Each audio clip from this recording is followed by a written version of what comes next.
Salut à tous, c'est Axel de testmobile.fr. On est chez HTC qui nous présente son HTC One Max qui est la nouvelle addition à cette gamme One composée du One, donc on a déjà testé, du One Mini. Maintenant on a un appareil vraiment de très très grande taille. Alors au niveau des specs, qu'est-ce qu'on a? On a un grand écran 5.9 pouces résolution Full HD, ça nous fait du 349 ppi. Il tourne sur Android 4.3 avec la nouvelle version de la surcouche Sense, la version 5.5. Donc dans cette prise en main, je vais me concentrer essentiellement sur ces petits ajouts. Dans Sense 5.5, on a un processeur quad-core Snapdragon 600 cadencé à 1,7 GHz, on a 2 Go de RAM, 16 Go de mémoire, 16 ou 32 Go de mémoire interne, possibilité de mettre une micro SD quelque part. Vous allez voir, on peut ouvrir la coque arrière, je vais le faire juste après. On a l'appareil photo Ultra Pixels 4 mégapixels bien sûr, avec Zoé etc.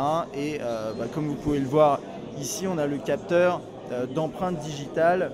On a également une caméra frontale 2,1 mégapixels, une batterie de 3300 mAh.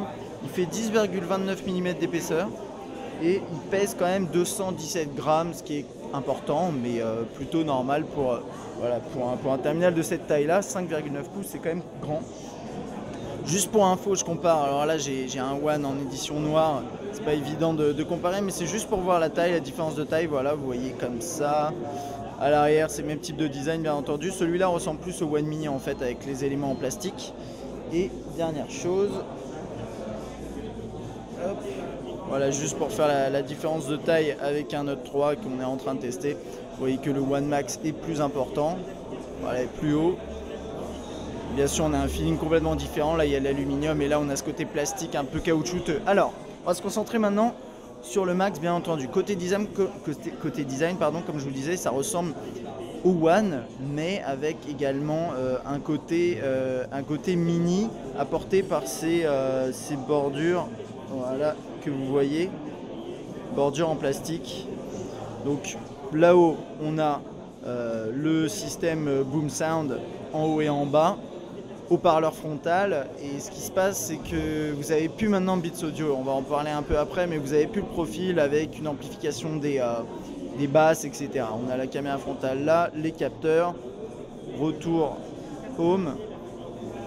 Sur la droite, on a le bouton de volume et un bouton on-off, verrouiller, déverrouiller, parce que HTC a quand même estimé que le mettre là-haut, ce serait un petit peu abusé pour cette taille d'écran, et c'est vrai que ça n'aurait pas été très pratique.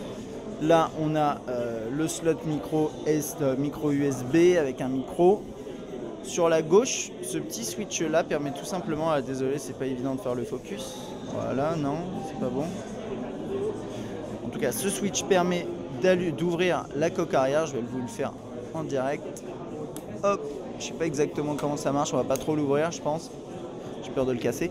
Là, on a le slot pour la SIM et là-haut, en haut à droite, le slot pour la micro SD. Et hop, on le replug comme ça. Et vous avez vu, la batterie n'est pas amovible. Ça permet tout simplement d'accéder à ces deux slots-là, SIM et micro SD. Là, on a le connecteur pour un dock. Et ici, l'appareil photo, bien sûr, le flash LED et le scanner d'empreinte digitale. Là-haut, on a le jack 3.5 et le port infrarouge. Alors, pour la télé. À quoi sert? Je vais commencer d'abord par vous expliquer à quoi sert finalement le scanner d'empreinte digitale. Donc le scanner d'empreinte digitale, ça permet de déverrouiller le terminal, voilà, de cette façon-là, en faisant un petit mouvement comme ça. C'est pas extrêmement pratique, mais vous partez du capteur et vous descendez, ça va, mais ça devrait laisser des traces de doigts du coup sur le capteur photo. Et ensuite, à partir de là, vous pouvez donc le déverrouiller et on va regarder du coup là-dessus. Je vais essayer de vous montrer. Je ne suis pas encore tout à fait habitué, voilà. Vous pouvez configurer 3 empreintes différentes. Donc par exemple vos deux index, n'importe quel autre doigt, ou bien les index d'autres personnes pour créer des profils pour d'autres personnes. Et par exemple ici, moi je vois que index gauche, déverrouiller et lancer l'appareil photo, index droit déverrouiller, mais sauf que, non, majeur droit, pardon, je crois que celui-là ça doit être le mien, celui-là c'est celui de quelqu'un d'autre, celui qui fait la démo pour l'appareil. Et donc vous pouvez soit déverrouiller, soit configurer pour lancer une application également. Donc là, si je veux, je peux supprimer l'empreinte. Je ne vais pas le faire parce que ça va être un peu compliqué, mais concrètement, voilà.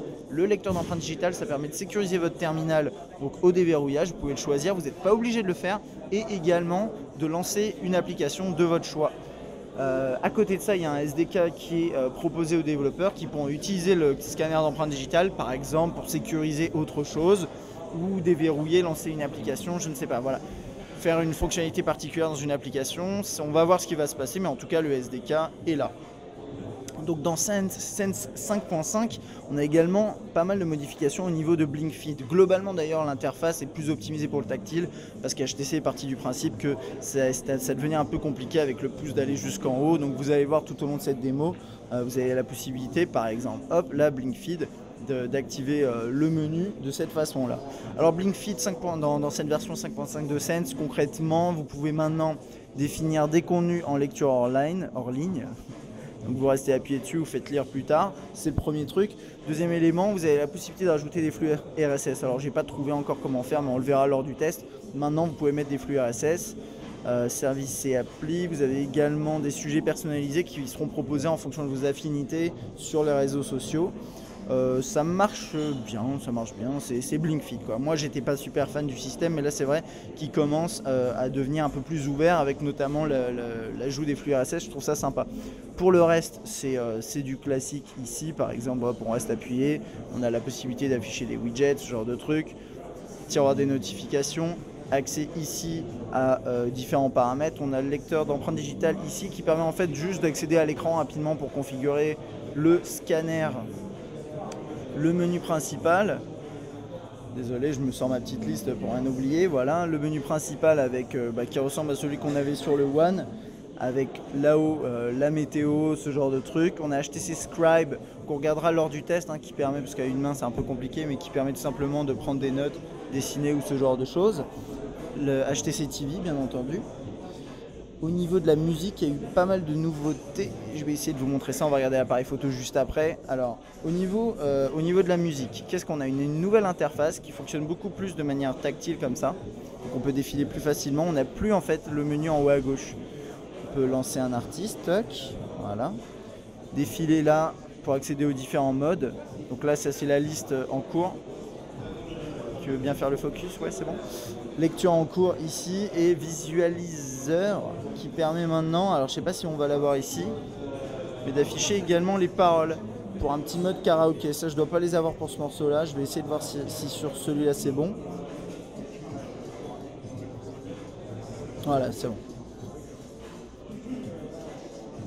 Ça met un tout petit peu de temps à arriver, mais normalement c'est bon. Bon, vous les avez vus tout à l'heure.